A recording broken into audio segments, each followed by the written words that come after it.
Hello, hello, hello.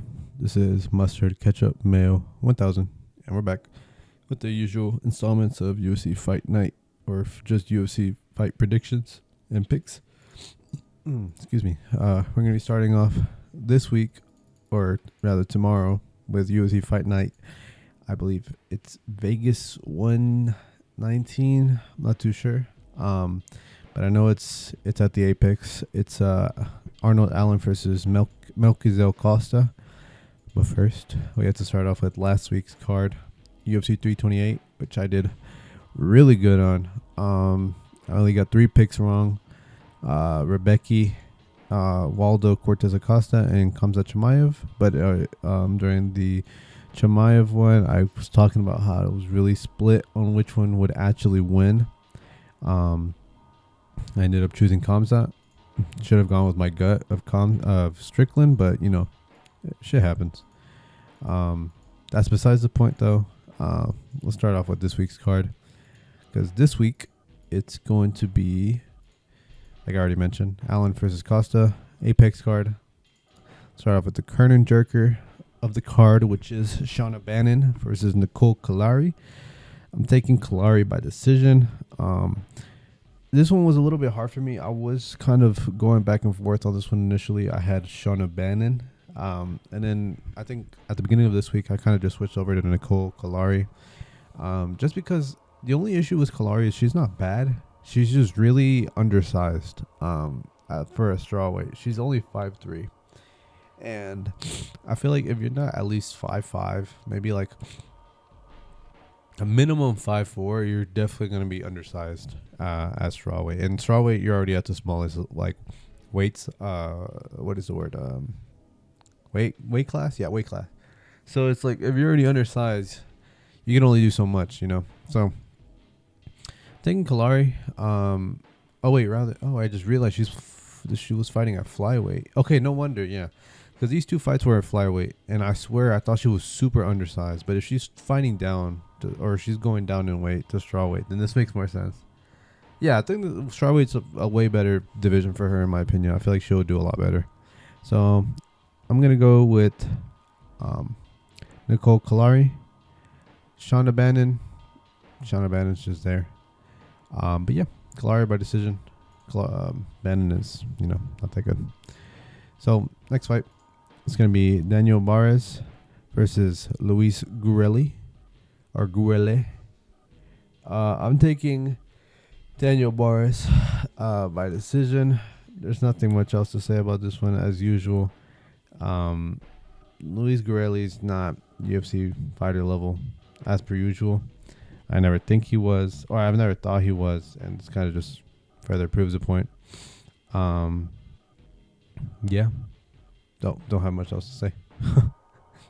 I don't really have much else to say about this one. Not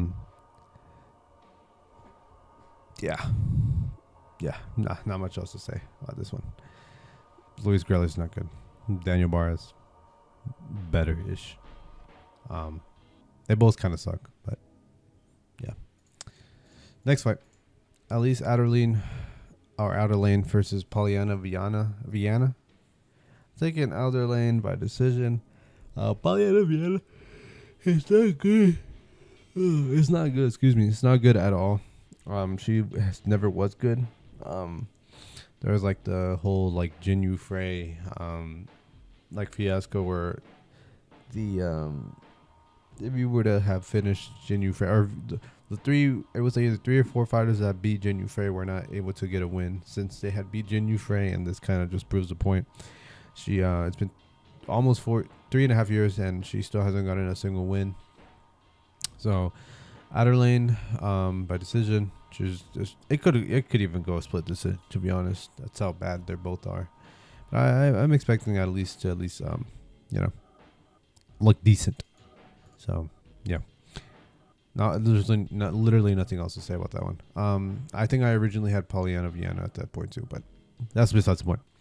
Next fight, Andre Petroski versus Cody Brundage. Taking Petroski by decision. This one's kind of 50-50 in my opinion. I don't know what the actual odds are right now. I want to say, let me look at it real quick before I say anything. Okay, so right now Petrosky is minus 165 or minus 155 depending on the book. Cody Brundage is plus 140 or plus 135. And he's been going down, as in like going closer to even. Yeah, this one's kind of like 50-50. Cody Brundage just isn't good. He's not. He's literally 11-9. Actually, no, that's all I need to see. I'm not trusting someone who's 11-9. He's not good. He looked horrible in the last fight against Dante Johnson. Yeah, I think he's just trying to get out of his contract at this point. He doesn't look like he wants to fight anymore. I guess maybe the Dante Johnson one was a little bit different, but that's just because he was holding down Dante Johnson the entire time. Didn't do anything with that. Andre Petrosky at least looks like he cares about fighting to some degree. So, I don't know. Brundage can only win if he were to like start off really strong, because Petrosky struggles really bad with just anybody who's very fast and trying to get a finish quick. Like Edmund Shabazian, but somehow survived. While Cody Brundage is really good at doing that, but then literally tires out if he knows tires out and also quits if he doesn't get what he wants the first time around. So I'm taking just Petrosky. I don't think there's really much else to say about that one. It's always going to be like that for Cody Brundage. So yeah, next fight. Ketlin Vieira versus Jacqueline Cavalcanti. I'm taking Cavalcanti. She's actually really good. She's on a good streak as well. But no, she's genuinely pretty good. I think her, Jocelyn Edwards, I think the women's bantamweight division is actually really stacked. Definitely compared to flyweight and strawweight. But yeah, they have Eileen Perez. They have Cavalcanti. They have Jocelyn Edwards. Yeah, they're in good hands. They definitely have decent competition on that side of the weight class. On the other hand, Ketlin Vieira, decent. She lost to Norma Dumont by split decision. Lost to Kayla Harrison. Lost to Raquel Pennington by split decision. Losing to Raquel Pennington by split decision is kind of crazy. I can't lie. I can't trust somebody like that. So I'm taking Cavalcanti by decision. She's just gonna piece her up as per usual.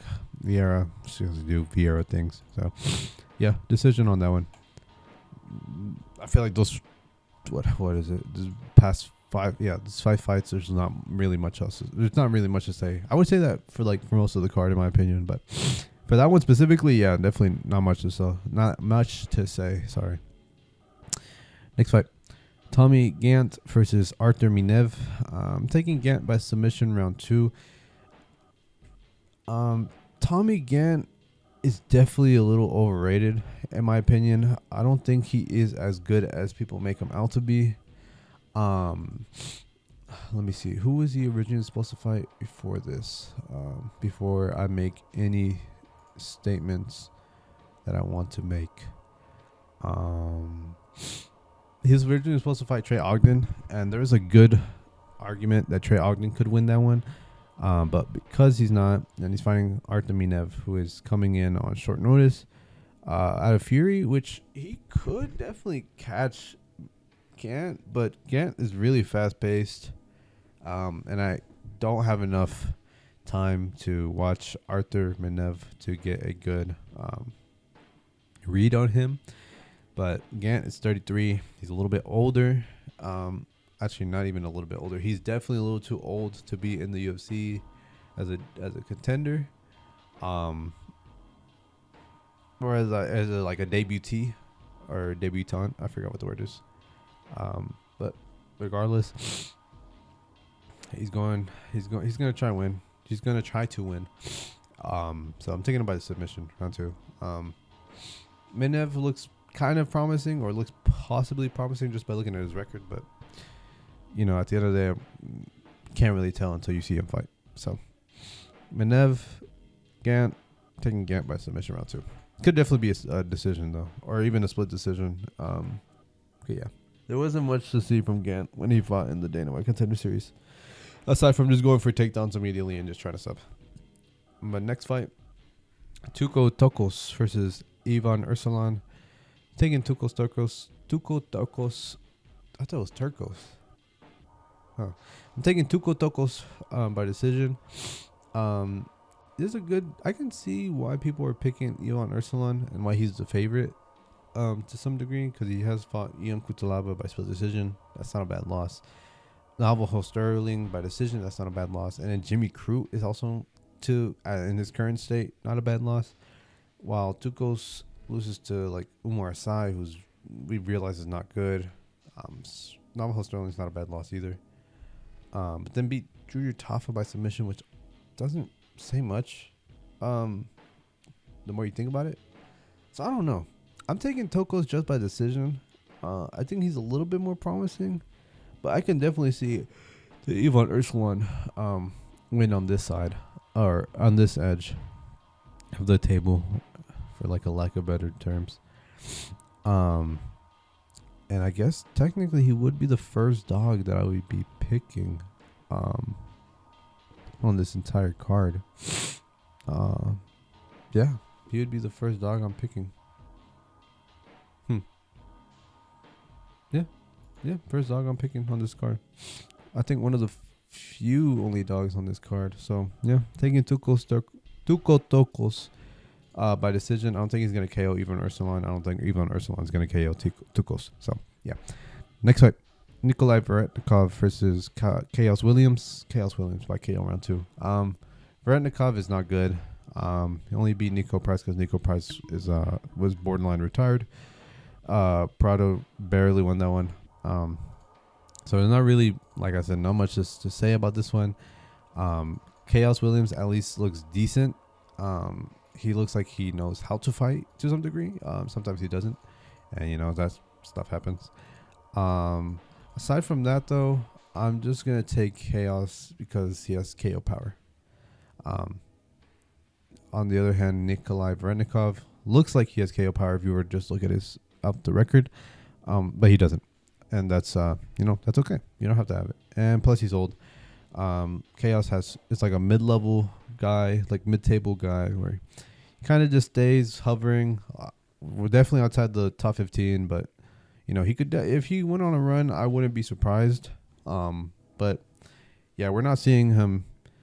Or we're definitely not seeing Nikolai Veretnikov up there, but I could definitely see Chaos Williams up there. So yeah, that's all I gotta say. KO round 2. Next fight. Timmy Kwamba versus Bernardo Sopaj. Taking Sopaj by decision. This was really close. Not Bernardo Sopaj. Timmy Kwamba actually is to some degree okay.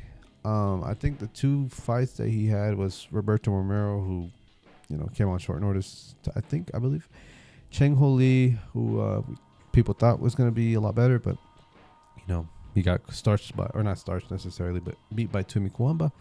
So Paj, on the other hand, actually looks really decent. He's looked really good against Vinicius up until he got KO'd. And then he beat Ricky Torcios really decisively. There was no question about that one.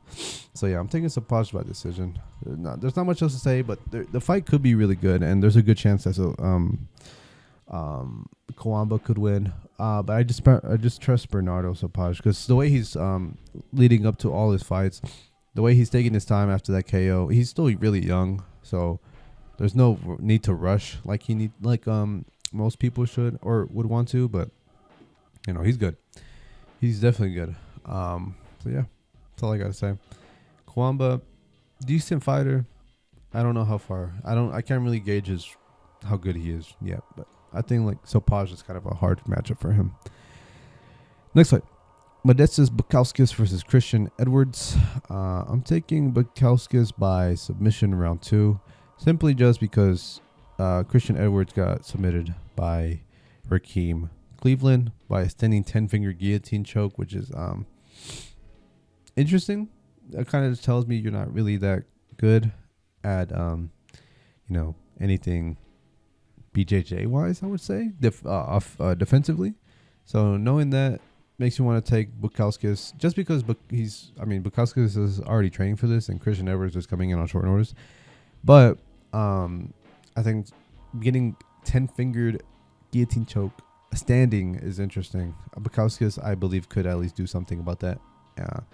And after the March impressional submission, I kind of believe in his submission skill to some degree. So I'm taking him by the submission, round 2, maybe round 1, but I'm going to play it safe. Let's round 2. Next fight, we're going to see the return of Malcolm Wellmaker versus Juan Diaz. Juan Diaz looked decent. He looked pretty good, but there's something about Peruvian fighters and like looking really good, and then whenever they actually have to perform against somebody of a high caliber, they look terrible. They look like a fish out of water. I think this, to some degree, this is going to be similar. I don't think Wellmaker is going to KO Juan Diaz. I think this is going to be like a really close back and forth, despite what I just said. Maybe he could KO him. I don't. That being said, Juan Diaz does have one loss. It was by decision, but that kind of just shows me that he has a chin. And after I saw him fight one Il Quad in the Dana White Contender Series, kind of proves my point. Wellmaker, on the other hand, went back and forth with Ewing. So I think he's going to do fine up against Juan Diaz. I don't think he'll KO him. It's going to definitely be back and forth, though, that's for sure. So we'll see where this goes. Yeah, that's all I have to say about that one. I think it's going to be a decision. Next fight, Du Ho Choi versus Daniel Santos. Willie Cat. I'm taking Willie Cat by decision. Du Ho Choi, interesting because he is good. I think he's really fucking good, in my opinion. Despite the record, before he went on military leave or whatever he had to do for the Korean Army. He came back, beat Bill Algeo by KO, which I predicted. If you looked at my Tapology thing, you can see that I had that. Beat Nate Landwehr, which I also had. I believe I had him winning by submission, though. But yeah, I had that one as well. So these are low-level fighters, but there are still good wins. Willie Cat, on the other hand, looks really good. Borderline. Could see him going at least on a run, and the run is definitely there. Because he beat Ju Sang-yu, who's really good. Looked like he could give less of a fuck to be there whenever they fought, but and then beat Jiang Yang Lee. So he's on a 2-fight win streak against Korean fighters. It might make it 3 right here, depending on how he fights. But I think it's gonna be a decision win. I'm gonna go back and forth. Yeah, and then I think the Korean Superboy is just gonna do his best. But I think Willie Cat's just gonna edge it out on that one by decision. And last fight, main event, Arnold Allen versus MELK Costa. I'm taking MELK by decision. MELK is really good. He's not someone to laugh at or scoff at. He is really good. I don't think he's gonna be giving up anything anytime soon. He's definitely gonna go on a run. This is literally my Charles Oliveira right here. I've been keeping up with him since his first fight. Oh, not his first fight. Sorry, his which one was it? His fight against Austin Lingo. That's when I knew I believed in him, and he got KO'd by Steve Garcia, and then he fought the Shailin guy. Where has this guy been? I've not seen him in a minute. He hasn't fought since the MELK Costa. Yeah, the Costa lost. That's crazy. It's 2 years. He might have been cut. Who knows? Regardless, this was when I believe he was. Yeah. Okay. So I remember this because he was fighting a lightweight. Okay. Yeah. I remember now. So featherweight is definitely his division. That's for sure. You know that now. So we have, or at least I have, Costa by decision. Arnold Allen is not bad. I just think he tends to not reach the level, or I guess the confidence that he needs to really pursue what he should do to get to that like top 5 or even like a title fight, which he did do to almost close by.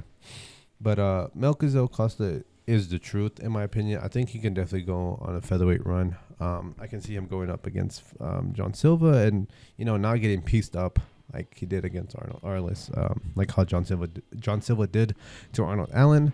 I think MELK can definitely pull it off, in my opinion. I believe in MELK. I believe in the MELK.